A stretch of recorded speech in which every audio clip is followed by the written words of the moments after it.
জনসাধারণের প্রাত্যহিক খাদ্য তালিকায় এবং দৈনন্দিন রান্নায়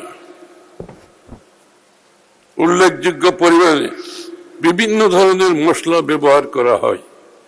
এই বিবেচনায় সকল প্রকার মশলার উপর 5% রেগুলেটরি শুল্ক সম্পূর্ণভাবে প্রত্যাহারের প্রস্তাব করেছে।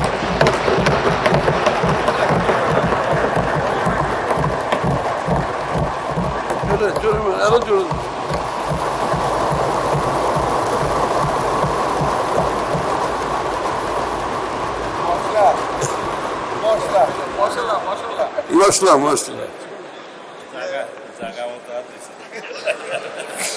খেজুর আমদানিতে মশলার আর সমস্যা নেই, মশলার সমস্যা সমাধান হয়ে গেছে। খেজুর আমদানিতে রেগুলেটরি শুল্ক প্রত্যাহার, খেজুর আমদানিতে 5% রেগুলেটরি শুল্ক সম্পূর্ণ প্রত্যাহার করার প্রস্তাব করছে। আমাদের দেশে আমরা মুসলমান হিসাবে আমরা খেজুর আমাদের অনেকটা স্টেপল ডায়েটের মতো হয়ে গেছে, আমরা সবাই খাই খেজুর। সুতরাং মনে করলাম এটা একটু সুযোগ সৃষ্টি করে দেওয়া দরকার।